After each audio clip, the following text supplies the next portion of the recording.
최신 경제 소식을 빠르고 친절하게 전해드립니다. 스타트 경제, 오늘은 서은숙 상명대 경제금융학부 교수와 함께하겠습니다. 교수님, 어서 오십시오. 네, 안녕하세요. 어서 오십시오. 자, 최근 주택 가격의 상승폭이 줄기는 했지만 저희가 이 시간에 맨날 집값 오른다는 소식 자주 전해드렸습니다. 지금 지난 5년 동안에 누가 얼마나 좀 집을 사들였는지 통계를 봤더니 그 상위 1,000명이 산 주택이 4만 채를 넘는다고요. 네. 이게 이제 6일 국회 국토교통위원회 소속의 민홍철 더불어민주당 의원이 국토교통부로부터 제출받은 자료를 이제 분석해서 나온 결과이거든요. 예. 그래서 2019년부터 2023년까지 5년 동안 그 아파트 연립 다세대 등 주택 전체적으로 가장 많이 구입한 상위 1,000명에 대한 데이터를 분석을 해보니까 그 상위 1,000명이 구입한 건수가 약 41,721건. 예. 그러니까 주택 규모 대금 구매 금액으로 보면은 약 6조 1,475억 원 정도가 되는 것으로 나타났습니다. 예. 이제 주택을 가장 많이 구매한 매수자 1위는 지난 5년간 793채의 주택을 사들인 것으로 확인이 됐고요. 예. 이때 이제 사용한 비용이 약 1,158억 원 정도가 되는 것으로 밝혀졌고요. 네. 네. 이게 이제 주택 5년간 100채 이상 주택을 사들인 매수자도 45명에 달했고요. 네. 50채 이상 매수한 인원도 158명인 것으로 밝혀졌습니다. 네. 주택 소유자 상위 1% 가구가 평균 4.7채의 주택을 구입한 것으로 이제 나타났고요. 네. 이들 가치를 이제 공시지가 기준으로 보면 평균 30억 원 정도 수준인 것으로 나타났습니다. 네. 이게 이제 이 수치가 매년 이제 발표가 되는데요. 네. 전년도에 보면은 4.56채였단 말이에요. 예. 그래서 이게 이제 주는 시사점은 뭐냐면은 우리가 부동산 자산의 양극화 현상이 조금 더 심화되고 있다라고 우리가 해석을 할 수가 있습니다. 사실 이제 서민들 입장에서 와닿지 않은 수치거든요. 예. 이 그렇죠. 수치가. 네. 그래서 대다수 서민이 이제 주거 불안정을 좀 겪으면서 경제적 어려움을 겪고 있는데 대비되는 상황이고요. 그러다 보니까 부동산 투기 세력이 이제 이렇게 자산을 불리는 과정에서 주택 매수를 좀 이끌고 있고 지금 현재 문제가 되고 있는 국가 경제 불안 이런 부분들을 초래하고 있다라는 비판을 좀 면하기는 힘들지 않을까라는 판단이 듭니다. 네, 예. 말씀하신 것처럼 정말 다른 세상 이야기처럼만 느껴지는데 네. 결국에는 이 집값이 안정이 돼야지 이렇게 부동산에만 돈이 쏠리는 것이 막아지고 또 서민들이 어떤 내 집 마련에 도움이 될 것 같은데 거기에는 또 금리가 가장 중요하지 네. 않겠습니까? 네. 이번에 한국은행이 금리를 어떻게 좀 결정할 거라고 보세요? 이번 주 11일 날 이제 금통위원회가 개최가 되고 한국은행이 기준금리를 이제 결정을 하도록 되어 있는데요. 현재 기준금리가 13회 연속 우리가 아시는 것처럼 3.5% 수준에서 지금 동결되고 있는 상황이고요. 네. 이번에 만약에 기준금리를 인하하게 된다라고 보면은 지난 2021년 8월에 우리가 0.25% 포인트 정도 금리를 인상하면서 긴축 금융 정책을 쓴 이후로 약 38개월 만에 어떻게 보면은 인하하는 정책을 쓰는 그러한 이제 상황이 될 수 있다라고 볼 수가 있고요. 예. 우선 한국은행 입장에서 통화 정책을 쓸 때 두 가지를 고려를 합니다. 첫 번째가 이제 물가 안정, 가장 핵심적인 이슈고요. 네. 두 번째가 금융 안정에 초점을 둡니다. 기준금리 결정할 때 그래도 가장 핵심적인 거는 물가다라고 우리가 일반적으로 생각을 하고 있는데 네. 9월 소비자 물가 이게 상승률을 우리가 한번 전년 동월 대비해서 1.6% 정도 올랐거든요.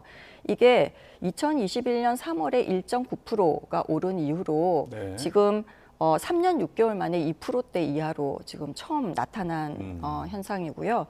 한은은 뭐라고 또 발표를 했냐면은 향후에 소비자 물가 상승률이 당분간은 2% 이하대로 좀 밑돌다가 연말로 갈수록 기저 효과 등이 고려되고 난 다음에 2%대에서 왔다 갔다 할 것이다라고 등락을 할 것이라고 전망을 하고 있는 것으로 보입니다. 네. 그래서 요점을 정리하자면 소비자 물가 상승률이 2% 이하고 경기 내수가 부진하고 그다음에 수출 증가율까지 좀 향후 둔화될 것으로 예측이 되고 있는 상황이라면은 이게 이제 하방 압력으로 좀 위험으로 지금 압력이 되고 있을 거거든요. 예. 네, 이렇게 되는 데다가 미국이 또 연준 금리를 인하를 했단 말이에요. 이제 그렇게 되면 한국은행이 좀 인하하는 압박으로 충분하지 않을까라는 생각이 듭니다. 근데 이제 인하하기에는 상황이 좀 애매하긴 합니다. 지금 예. 상황이. 왜냐하면은 정부가 지금 가계 대출하고 그다음에 주택 가격 상승에 대해서 굉장히 민감하게 지금 정책을 쓰고 있는 상황이거든요. 네. 이제 그러다 보니까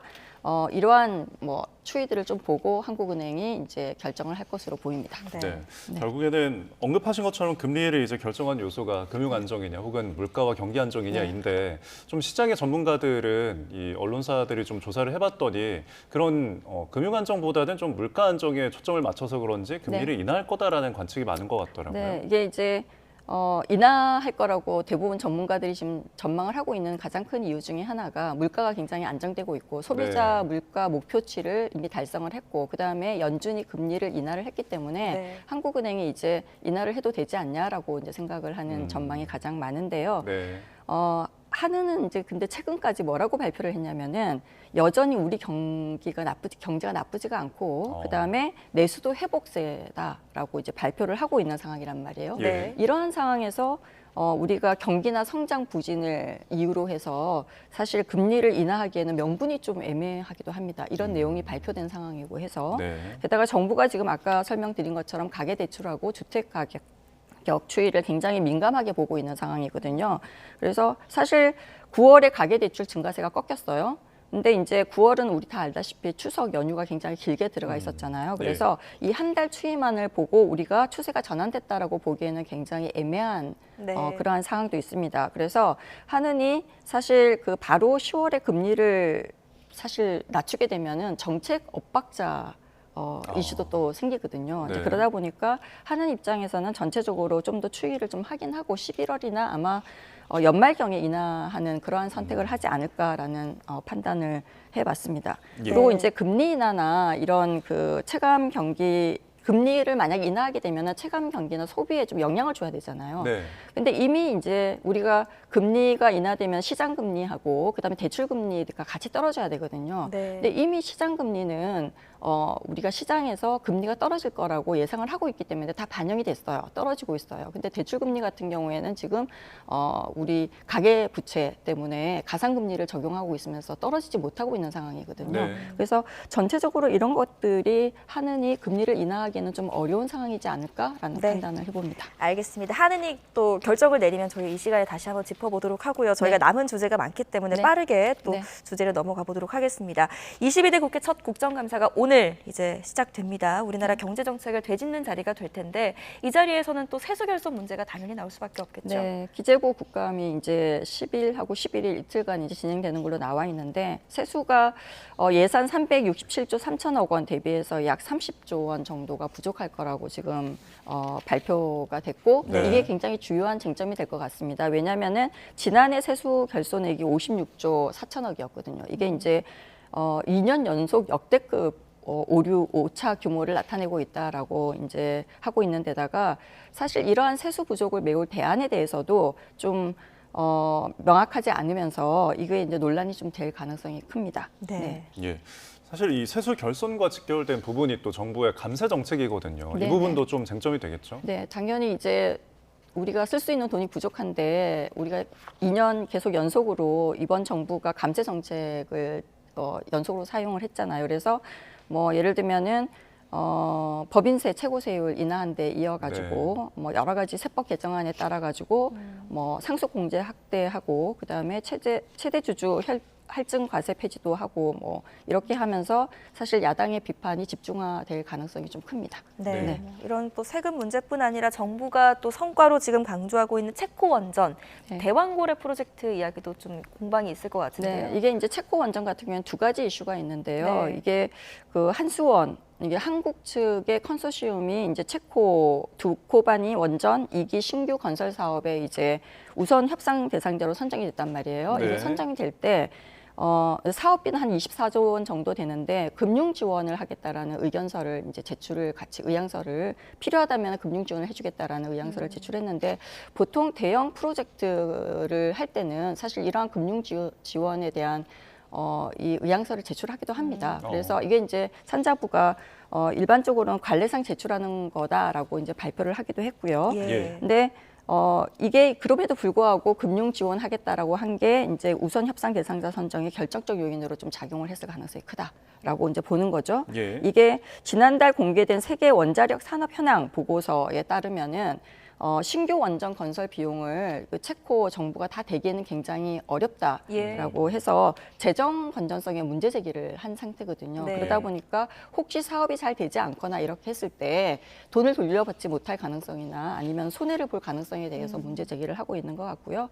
두 번째는 이제 미국 웨스팅하우스 이슈입니다. 예. 이게 이제 원전 건설 원천 기술 지식 재산권을 우리가 미국의 웨스팅하우스가 갖고 있어가지고 이 지식 재산권에 대한 지금 소송이 붙고 있는 상태거든요. 네. 그러다 보니까 여기가 지금 체코 정부에다가 이 원천 기술은 자사 소유다라고 지금 한수원과의 계약은 불가하다라고 이러한 취지에서 지금 문제 제기를 하고 있는 상황입니다. 그래서 예. 이러한 부분들이 문제가 되고 있고요. 그다음에 우리 일명 대왕고래 프로젝트 포항 영일만 앞바다 석유가스 관련한 부분인데 가스전 관련한 부분인데 이거는 네. 결국은 경제성 부분하고요. 그다음에 매장량 평가, 그다음에 기업이 액트지오가 선정된 과정, 그다음에 시추 성공률 이런 거를 놓고 아마 계속 논쟁이 될 것으로 보입니다.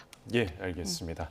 자, 이번 주 이제 뉴욕 증시도 전망을 해 보겠는데 지금 이스라엘과 이란의 어떤 그 이제 전쟁 위기 때문에 좀 부정적인 영향이 있었지만 고용 안정세가 좀 탄탄하면서 이걸 좀 커버를 친 것 같더라고요. 지난 주말에 고용 지수가 굉장히 예상보다 좋게 네. 나왔어요. 그래서 전월 대비해서 25만 4천 명이 늘어나면서 시장 예상치를 큰 폭으로 상승하면서 아마 중동 지정학적 리스크를 우리가 덮었다라고 그래서 뉴욕 증시가 굉장히 강세로 마감을 했거든요. 예. 그래서 사실 이제 물가도 좀 안정적인 추세를 보이고 있고 네. 그다음에 고용은 굉장히 좋은 상태고 뭐 이러다 보니까 미국 경기가 굉장히 견조하게 잘 가고 있는 거 아니라는 안도감 때문에 미국 증시가 굉장히 강세로 지금 계속 좀 유지될 거라고 보고 있습니다. 네. 네. 또 이번 주에 미국 물가 지표도 발표가 되는데 이게 좀 투자 심리에 어떤 영향을 좀 미치게 될까요? 이게 이제 뭐 소비자 물가 지수하고 생산자 물가 지수가 7일에서 11일, 그러니까 이번 주에 이제 발표가 네. 이제 되거든요. 네. 그래서 근데 사실 미국의 물가 상승률이 지금 굉장히 꾸준하게 좀 둔화 추세를 보이고 있어요. 네. 그래서 물가는 좀 안정적이고 고용 지표는 예상보다 좋다 보니까 추가 빅컷이 좀 필요하지 않다라는 의견이 지금 전체적으로 많은 분위기고요. 예. 근데 문제는 중동 이슈입니다. 그래서 만약에 이제 이스라엘하고 이란 간 긴장이 굉장히 커지고 있는 상태에서 이스라엘이 실제로 이란 원유 시설을 공격하게 되면 원유 가격 상승이 굉장히 나타날 수 있거든요. 예. 그래서 이게 다시 인플레이션에 영향을 줄 수 있는 이슈가 될 수 있을 것 같고요. 그다음에 네. 아무래도 향후 금리 인하 관련해서는 시장은 굉장히 많이 원하고 있는데 네. 9월에 FOMC 의사록이 이번 주 중반에 공개가 돼요. 그래서 거기에서 담긴 내용들을 통해서 향후 금리 향방을 좀 우리가 예측을 할 수 있을 것 같고요. 네. 또 중요한 거는 7일 오늘이죠. 9월에 연방 공개시장위원회에서 유일하게 B컵 반대를 했던 위원이 미셸 보만 연준 네. 이사거든요. 이 이사 연설이 예정되어 있습니다. 그래서 이때 시장에 대해 전체적으로 어떤 내용을 이제 얘기하는지에 따라 가지고 또 얘기를 하는지에 대해서 시장이 좀 관심을 가지고 있는 것 같고요. 예. 기업들 실적이 나오고 있는데 사실 이런 부분들은 깜짝 실적으로 굉장히 좋은 실적이 아니면은 대부분 시장에 미리 반영이 되어 있기 때문에 뭐 주가를 변화시키는데 큰 영향을 미칠 것 같아 보이지는 않습니다. 네, 연착륙이 전망이 되지만 뭐 이스라엘이 또 어떤 행동을 취하느냐에 따라서 굉장히 네. 큰 여파가 있을 것으로 보입니다. 네. 자, 지금까지 서은숙 상명대 경제금융학부 교수와 함께했습니다. 오늘 말씀 고맙습니다. 네, 감사합니다. 잘 들었습니다. 네.